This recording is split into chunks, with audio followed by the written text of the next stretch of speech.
자, 그 다음에 이제 용어 정의입니다. 자, 용어 정의는요, 자, 여러분 시험 문제에서 한 3년에 한 번씩 꼬박꼬박 나온다고 생각하셔야 됩니다. 자, 이 용어 정의는 어떤 측면이냐니까, 가령 이런 얘기를 해볼게요. 우리가 이제 영어와 마찬가지 한글도요, 하나의 단어가 여러 가지 뜻으로 쓰이는 경우가 있습니다. 만약에 어떤 하나의 단어가 있는데 이 단어가 세 가지 뜻으로 쓰인다 칠게요. 세 가지 뜻으로 쓰이는데 이 세 가지 뜻 중에서 이 법에서 이 단어는 어떻게 쓰겠다라고 지정을 안 해버리면 어떻게 되겠냐 말입니다. 지정을 안 해버리면은 결국 법조문 해석이요, 세 가지 해석이 가능하다는 얘기 돼버려요.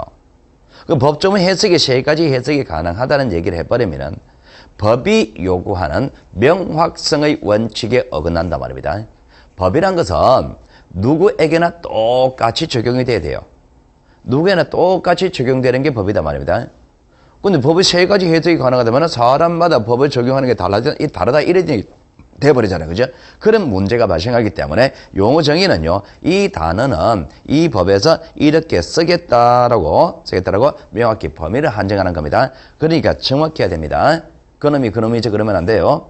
자, 그리고 제가 수업하는 거는요. 자, 우리가 저번에 했거나 앞으로 나올 얘기들 그런 거는 빼겠습니다. 자, 지적 청량 이거는 우리가 다음 주에 해야 됩니다. 쉽게 잡을 개념이 아니에요. 자, 양쪽을 입원해서 청량 기준점이라도 했죠. 그죠? 자, 지적 청량 기준점인데요. 기준점은 세 점이 있습니다. 자, 세 번째 줄 가볼게요. 자, 지적 삼각점, 삼각 보조점, 도근점 요 세 점이 기준점입니다. 그 세 점의 종류로 외우셔야 됩니다. 삼각점 어떻게 구하는데요? 이런 거는 묻지 마시고 그런 거 시험 문제 나오는 게 아니니까 삼각점이 먼저 설치되고 그 다음에 삼각 보조점이 설치됩니다. 보조점이 설치되고 그리고 도면의 뿌리 도근점이 설치되는 거예요. 도면 만드는 도근점입니다. 자, 세 점의 종류를 외우시고요. 자, 그리고 청량 성과, 청량 기록, 청량 그리고 소관차 이런 거 다 했던 겁니다. 자, 소관차 볼까요? 지적 공부를 관리한 시장 갈로 열고 갈로 닫고 그리고 군수구청장 갈로 열고 갈로 닫고 뭐 어쩌고저쩌고 되어 있습니다. 그러니까 여러분들은요 거기에 시장, 군수구청장 그렇게 하세요. 그냥 그 세 가지 외우시면 됩니다. 시장에는 우리가 급이 달라요. 특별시장, 광역시장 있죠, 그죠? 그리고 특별자치시장이 있습니다. 그럼 여기 시장에는 특별시장은 빠지고 광역시장 빠지고 특별자치시장은 포함되고 뭐 이런 얘기입니다. 그게 안에가 갈로안이. 그리고 구청장에 갈로 넣고 갈로 묶어놨죠. 그죠? 그건 무슨 얘기냐? 우리가 구청장이 다 같은 구청장이 아닙니다. 우리가 선거 투표로 뽑는 구청장이 있고, 그리고 임명직 구청장이 있단 말입니다. 뭐 그런 얘기들을 구분 짓는 거예요. 지금 여기서. 구분 짓는 건데, 여러분 시험 문제 이 시장은 포함됩니까? 이 시장은 이렇게 절대로 안 묻습니다. 구청장 이 구청이 됩니까? 이 구청, 이런 거 절대로 안 묻는단 말입니다. 근데 절대로 안 묻으니까 신경 쓰지 마시고 그냥 시장, 군수, 구청장 그래 버리세요.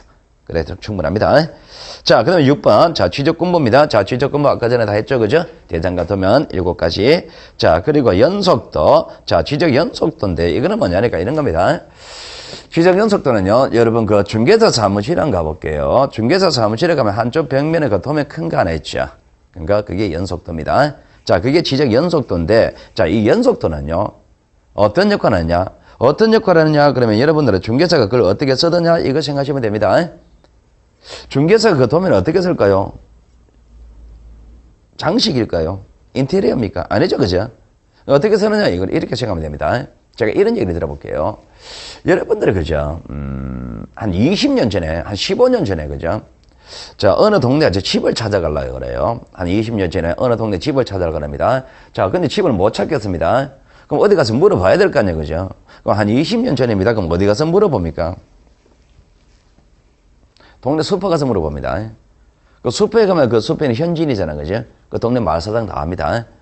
그 슈퍼에 가서 물어봐야 돼요. 지금 어디 가서 물어보느냐 말입니다. 지금 제 집을 찾아가야 돼요. 못 찾겠어요. 그럼 어디 가서 물어봐야 될까요? 슈퍼에, 참고로 슈퍼 없습니다, 동네에. 요즘 동네 슈퍼 없어요. 패밀리마트가 있죠.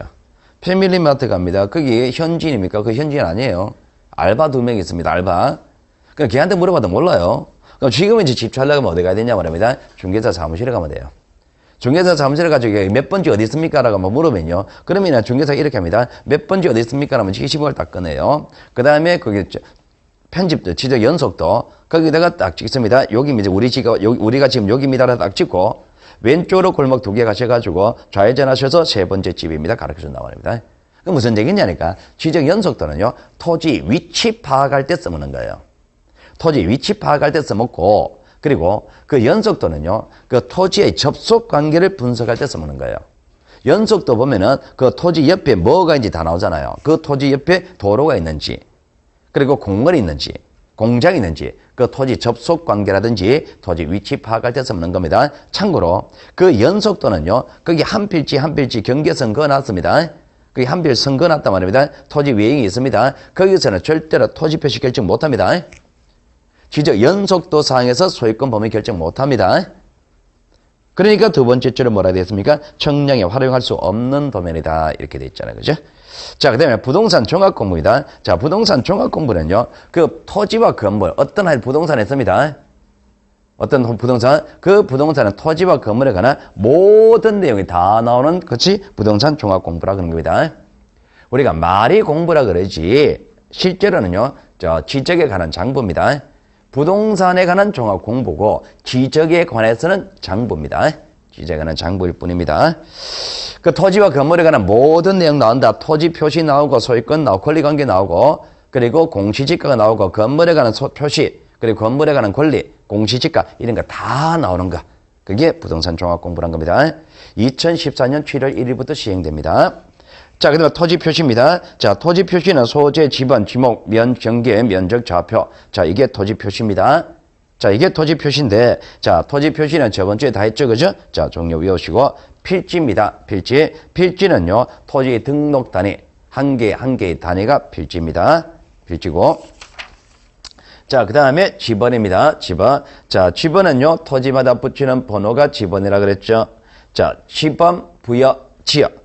지번, 부여, 지역은요. 지번이 시작해서 끝나는 단위 지역이 지번, 부여 지역입니다. 지번이 시작해서 끝나는 단위 지역이 지번, 부여 지역인데요. 현재 우리나라 같은 경우는요. 리동을 단위 지역으로 합니다. 리동을 단위 지역으로 하는 게 지번, 부여 지역입니다. 우리가 동네마다 시작해서 동네마다 끊어간단 말입니다. 가령 A동에서 시작해서 끝나고 다시 B동에서 1번 시작해서 끝나고 동네마다 끊어가는 게 지번, 부여 지역입니다. 자, 그리고 제일 마지막에 이에 준하는 지역 돼 있잖아. 그죠? 그러면 이에 준하는 지역, 이거는 뭐냐니까, 이런 겁니다. 남해안 가면 섬이 많아요. 섬이 많습니다. 섬이 많을 때는 여러 섬을 묶어서 하나의 동으로 지정하는 경우도 있거든요. 그때는 섬마다 끊어갈 수가 있습니다. 그게 이에 준하는 지역이란 거예요. 자, 지목입니다. 토지 용도고요. 경계점입니다. 경계점은요, 이래 분석하시면 됩니다. 자, 풀어보세요. 자, 경계점이 자, 요 토지 경계점이 어딜까요? 여기겠죠, 그죠? 자, 요 경계점인데, 자, 요 경계점을요, 도의 지적으로 표현한다면요, 요 점이잖아, 그죠? 선과 선의 굴곡점으로 표현합니다. 근데 이 경계점의 위치를요, 수치 지적으로 표현한다면 좌표입니다. 여기 좌표 그대로 나오거든요. 그 좌표 자체가 경계점입니다.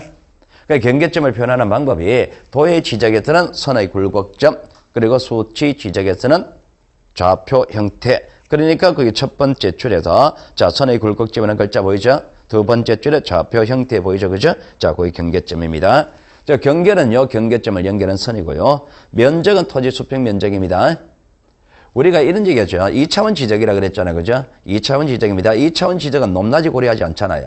그러니까 참고로 도면에는 높낮이가 안 나타납니다.